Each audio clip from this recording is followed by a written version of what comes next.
Ryan Bang, ibinida ang nakakatuwang training kasama ang kanyang girlfriend na si Paula Huyong.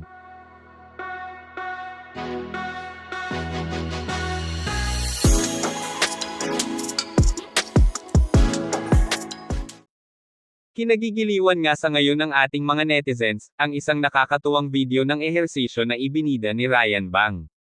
Kasama ang kanyang girlfriend na si Paula, ayon pa kay Ryan Bang, ang nasabing ehersisyo ay tinatawag na Pilates workout. Para sa inyong karagdagang kaalaman, ang Pilates workout ay nakakatulong sa pag-i-improve ng ating posture, nagpapataas ng ating flexibility at strength, nakakabawas ng stress at marami pang iba. Sa nasabing video naman na nai-upload ni Ryan Bang, makikita ang kanyang nakakatuwang reaksyon habang ginagawa ang kanyang unang Pilates exercise. Makikita din sa video ang reaksyon ng kanyang girlfriend na panay ang pagngiti kay Ryan Bang.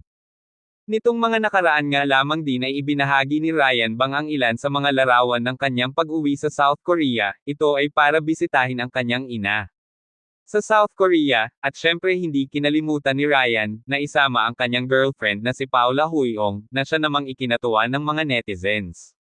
Si Ryan Bang ay napamahal sa karamihan sa ating mga Pilipino lalo na sa mga fan ng It's Showtime. Si Ryan Bang kasi ang isa sa mga host ng noon time show na ito. Unang nakilala si Ryan Bang sa reality show na Pinoy Big Brother, kasama niya dito ang isa na din sa mga naging sikat na aktor na si James Reid.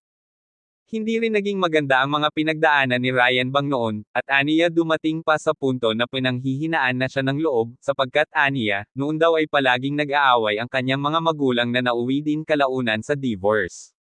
Sa isang banda pa, sa isang interview naman ni Ryan sa Korea, nasabi niya na may mga proyekto daw sa Korea na kanya na ding tinanggihan, dahil aniya ang mga proyektong ito daw ay may mga hindi magandang imahe para sa Pilipinas. Manatiling nakatutok sa ating channel para sa iba pang showbiz kaganapan. Maraming salamat sa inyong panonood.